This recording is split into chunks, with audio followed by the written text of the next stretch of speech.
সারা জীবন নামাজ পড়েছেন, কিন্তু নামাজের সুন্নতে মুআক্কাদা রয়েছে 12টি। আপনি কি সেগুলো জানেন? অবশ্যই জানেন না, আর জানলেও হয়তোবা ওই রকম ভাবে মানেন না। আবার সুন্নতে মুআক্কাদা কি এটাই হয়তোবা অনেকে জানেন না। প্রিয় ইমানদার ভাই বোনেরা, সুন্নতে মুআক্কাদা কি, না মানলে কি হবে, নামাজ হবে কি হবে না, আজকে সম্পূর্ণ ছোট্ট একটি ভিডিওর মাধ্যমে আমি আপনাদেরকে জানানোর চেষ্টা করব। তাই না টেনে সম্পূর্ণ ভিডিওটি দেখতে থাকুন। আসসালামু আলাইকুম ওয়া রাহমাতুল্লাহ, নাহমাদুহু ওয়া নুসাল্লি ওয়া নুসাল্লিমু আলা রাসূলিহিল কারীম, আম্মা বা'দ, ফাআউযু বিল্লাহি মিনাশ শাইতানির রাজীম, বিসমিল্লাহির রহমানির রহিম। সুপ্রিয় ইমানদার ভাই বোনেরা, আজকে আমরা জানবো নামাজের সুন্নতে মুআক্কাদা 12টি সুন্নতে মুআক্কাদা জানবো এবং এগুলোর কাজ কি এটাও জানবো। আসুন সবার আগে আমরা জেনে নিই নামাজের 12টি সুন্নতে মুআক্কাদা কি কি। এক নম্বর হচ্ছে 2 হাত উঠানো। এই 2 হাত উঠানোটা হচ্ছে সুন্নতে মুআক্কাদা, অর্থাৎ এইভাবে, মানে আপনি 2 হাত উঠিয়ে আল্লাহু আকবার বলছেন, মানে আপনি আল্লাহর কাছে নিজেকে সারেন্ডার করছেন। আপনি গোলাম মুনিবের সামনে আপনি দাঁড়িয়েছেন, আল্লাহু আকবার বলে হাত আপনি উপরে উঠিয়েছেন, এটা হচ্ছে সুন্নতে মুআক্কাদা। সুন্নতে মুআক্কাদা হচ্ছে ওয়াজিবের সমতুল্য। কেউ যদি ভুল করেও, মানে কোনো রকম হাত পুরাপুরি ভাবে না উঠায়, সঠিকভাবে না উঠায়, তাহলে তার নামাজ হবে না। কারণ সুন্নতে মুআক্কাদা হচ্ছে প্রায় ওয়াজিবের সমতুল্য, আর কেউ যদি ওয়াজিব তরক করে তার নামাজ হবে না। আর যদি ভুলবশত হয়ে যায়, পরবর্তীতে নামাজের মাঝখানে মনে হয়, তাহলে তাকে সাহু সেজদার মাধ্যমে তার নামাজ সম্পন্ন করতে হবে, নতুবা নামাজ হবে না। 2 নাম্বার হচ্ছে 2 হাত বাঁধা। অনেকেই দেখবেন নতুন ভাবে অনেক ধরনের কথা বলবে আপনাদেরকে, যে অনেক জায়গায় সৌদি আরবে কিংবা বিভিন্ন রাষ্ট্রে, বিভিন্ন বাহিরের দেশে হাতই বাঁধে না, আমাদের দেশে হাত বাঁধা নিয়ে কেন এত টানাটানি, হেচড়ি। ভাই, রাসূল সাল্লাল্লাহু আলাইহি ওয়াসাল্লাম যেভাবে নামাজ পড়তে দেখিয়েছেন, যেভাবে নামাজ পড়তে শিখিয়েছেন, আপনি এভাবে পড়তে হবে, নতুবা আপনার নামাজ হবে না। আর এই হাত বাঁধাটা হচ্ছে সুন্নতে মুআক্কাদা। যদি আপনি হাত ছেড়ে দিন, তাহলে সুন্নতে মুআক্কাদা ছুটে যাবে। আর যদি ভুলবশত ছুটে যায়, সাহু সেজদার মাধ্যমে সম্পন্ন করতে হবে, নতুবা নামাজ হবে না।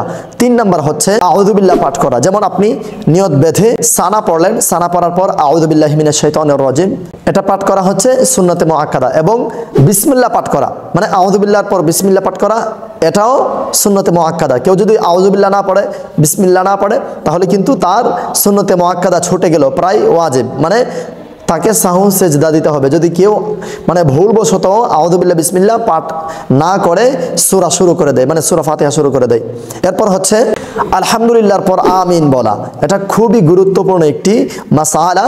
আলহামদুলিল্লাহর পর আমিন বলা কিন্তু সুন্নতে মুআক্কাদা, অর্থাৎ ওয়াজিবের সমতুল্য।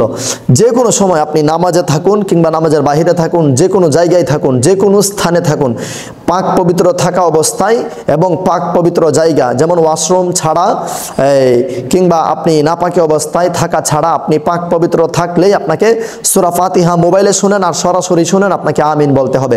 তবে হ্যাঁ, নামাজের মধ্যে যদি আপনি থাকেন কিংবা ইমাম সাহেবের কাছ থেকে যদি নামাজরত অবস্থায় শুনেন, তাহলে আপনাকে আমিন আস্তে করে বলতে হবে, যেন আপনার পাশের জন না শুনে। কারণ রাসূল সাল্লাল্লাহু আলাইহি ওয়াসাল্লামের একটা হাদিসে মুবারাকানের মধ্যে আমরা পাই যে রাসূল সাল্লাল্লাহু আলাইহি ওয়াসাল্লাম যখন জোরে আমিন বলা শিখিয়েছিলেন, এটি হচ্ছে এদেরকে নামাজ শিখানোর জন্য, মানে তিনাদেরকে নামাজ শিখানোর জন্য। যেমন আমি যদি পড়ি, সবাই আমার সাথে পড়ো, আলহামদুলিল্লাহি রাব্বিল আলামিন, সবাই পড়বে আলহামদুলিল্লাহি রাব্বিল আলামিন, আর রহমানির রহিম, তারা বলবে রহমানির রহিম। ঠিক এভাবে গায়রিল নবীজি বলছেন গায়রিল মাগদুবি আলাইহিম ওয়ালাদ-দাল্লিন, সাহাবীরা বলছে গায়রিল মাগদুবি আলাইহিম ওয়ালাদ-দাল্লিন, নবীজি বলছে আমিন, সবাই বলছে আমিন। এই আমিন নিয়ে এখনো আমাদের দেশে কিংবা বিশেষ করে সৌদি আরবে অনেকেই সৌদি আরবে মসজিদে নববীতে, হারমান শরীফে কিন্তু এখনো এটা বিদ্যমান রয়েছে। তারা সেই হাদিসখানা, ওই হাদিসের উপর তারা অটল থাকে। তবে আমাদের ইমামে আজম ইমাম আবু হানিফা রাহমাতুল্লাহি আলাইহি, তিনার অভিমত হচ্ছে, তিনার মত হচ্ছে আপনাকে আমিন আস্তে করে বলতে হবে, যেন পাশের জন না শুনে। কারণ তিনি যদি শুনে, তাহলে তিনার নামাজের ব্যাঘাত ঘটতে পারে। অথবা ইমাম সাহেব সূরা ফাতিহা শেষ করেছে, এখন তিনি একটু অপেক্ষা করবেন, পেছনের তারা যেন আমিন বলে, আমিন বলার পর তিনি শুরু করবেন। মানে এটা সম্পূর্ণ একটা ভুল, এটা সম্পূর্ণ একটা ভুল। এই ভুল কখনোই কেউ করবেন না।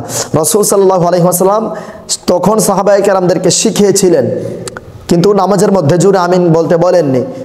আমিন বলাটা হচ্ছে সুন্নতে মুআক্কাদা, অবশ্যই বলতে হবে, তবে আস্তে। 7 নম্বর হচ্ছে প্রত্যেক উঠা বসায় আল্লাহু আকবার বলা, যেমন আল্লাহু আকবার সুবহান রাব্বিয়াল আযীম, আবার সামি আল্লাহু লিমান হামিদা রব্বানা লাকাল হামদ, আবার আল্লাহু আকবার। এগুলো হচ্ছে সুন্নতে মুআক্কাদা, এগুলো কিন্তু বলতে হবে, না বললে কিন্তু নামাজ হবে না। অর্থাৎ ইচ্ছে করে যদি আপনি না পড়েন তাহলে নামাজ হবে না, আর ভুলবশত যদি এই না পড়ে থাকেন তাহলে সাহু সেজদা দিতে হবে, সাহু সেজদা দিলে আপনার নামাজ হয়ে যাবে ইনশাআল্লাহ। 8 নম্বর হচ্ছে রুকুর তাসবিহ পড়া, যেমন আল্লাহু আকবার বলে আপনি রুকুতে গেলেন সুবহান রাব্বিয়াল আযীম, সুবহান রাব্বিয়াল আযীম, এই তাসবিহগুলো পড়া হচ্ছে সুন্নতে মুআক্কাদা, আপনাকে পড়তেই হবে 3 বার কিংবা 5 বার কিংবা 7 বার। 9 নম্বর হচ্ছে সেজদার তাসবিহ পড়া, অর্থাৎ আপনি সেজদায় গেলেন, গিয়ে সেজদার তাসবিহ পড়তে হবে সুবহান রাব্বিয়াল আ'লা, সুবহান রাব্বিয়াল আ'লা 5 বার 3 বার কিংবা 7 বার কিংবা 11 বার কিংবা 9 বার। আপনার বেশি রিওয়ায়াত হয়েছে 3 বার 5 বার 7 বার, তবে জামাত চলাকালীন আপনি যদি জামাত পড়েই থাকেন তাহলে আপনার জন্য 5 বার পড়া সুন্নত। এরপর হচ্ছে রুকু হইতে উঠিবার সময় সামি আল্লাহু লিমান হামিদা রব্বানা লাকাল হামদ, এইটা পড়া। আপনি যখন সামি আল্লাহু লিমান হামিদা বলবেন রব্বানা লাকাল হামদ, এইটা পড়া সুন্নতে মুআক্কাদা, এটা বলা ছাড়া যাবে না। অন্তত পক্ষে রব্বানা লাকাল হামদ এইটুক পর্যন্ত পড়তে হবে। তবে আপনি যদি ইমাম হয়ে থাকেন, ইমামের ক্ষেত্রে রব্বানা লাকাল হামদ পড়তে হবে না, শুধু আপনারা একাকিত্বভাবে পড়লে পড়বেন কিংবা জামাতের সহিত ইমামের পেছনে থাকলে পড়বেন। এটা মা বোনদের জন্যও এবং পুরুষের জন্যও, সবার জন্যই এই সুন্নতে মুআক্কাদাগুলো। এরপর হচ্ছে দুরুদ শরীফ পাঠ করা, দুরুদ শরীফ পাঠ করা কিন্তু সুন্নতে মুআক্কাদা। আমরা যেমন বৈঠকে বসে আত্তাহিয়াতু লিল্লাহি ওয়াস সালাওয়াতু এটা পাঠ করার পর দুরুদ শরীফ পাঠ করি। আবার কেউ যদি ভুলবশত দুরুদ শরীফ পাঠ না করে দোয়ায়ে মাসুরা, এই ভুলটা কিন্তু অনেকেই করে, তাশাহুদ পাঠ করার পর দুরুদ শরীফ না পড়েই দোয়ায়ে মাসুরা পাঠ করা শুরু করে দেয়। অনেক সময় দোয়ায়ে মাসুরা অর্ধেক পড়ার পর মনে মনে ভাবে আরে আমি কি দুরুদ শরীফ পাঠ করেছি। যদি এইরকম সন্দেহ থাকে তাহলে দোয়ায়ে মাসুরা পাঠ করে আসসালামু আলাইকুম রাহমাতুল্লাহ, আবার আল্লাহু আকবার বলে 2 সেজদা দিয়ে আবার তাশাহুদ দুরুদ শরীফ দোয়া মাসুরা পড়ে আসসালামু আলাইকুম রাহমাতুল্লাহ, আসসালামু আলাইকুম রাহমাতুল্লাহ, দুন দিকে সালাম ফিরাবেন, নামাজ হয়ে যাবে ইনশাআল্লাহ।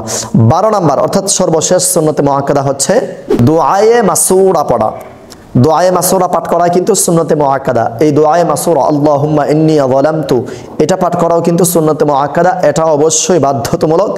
এই 12টি সুন্নতে মুআক্কাদা পাঠ করা বাধ্যতামূলক, আবশ্যক, আপনাকে অবশ্যই পাঠ করতে হবে। যদি একটাও ছেড়ে দিন তাহলে আপনার ওয়াজিবের সমতুল্য, মানে কবিরা গুনাহ হওয়ার সম্ভাবনা বেশি আছে। আপনাকে এই কাজগুলো করতেই হবে, যদি না করেন এগুলো হচ্ছে ওয়াজিবের সমতুল্য। যদি ছেড়ে দিন, ভুলবশত যদি ছুটে যায় তাহলে সাহু সেজদার মাধ্যমে আদায় করে নিতে হবে, আর ইচ্ছে করে যদি কেউ ছাড়ে তাহলে তার নামাজ হবে না। প্রিয় ইমানদার ভাই বোনেরা, আশা করছি আপনারা সকলে বুঝতে পেরেছেন। অন্য ভাই বোনদেরকে বোঝানোর জন্যে এবং এদেরকে শেখানোর জন্যে আজকের এই ভিডিওটি সাওয়াবের নিয়তে বেশি পরিমাণে লাইক, কমেন্টস এবং শেয়ার করে সারা বিশ্বময় ছড়িয়ে দিন। আসসালামু আলাইকুম ওয়া রাহমাতুল্লাহ।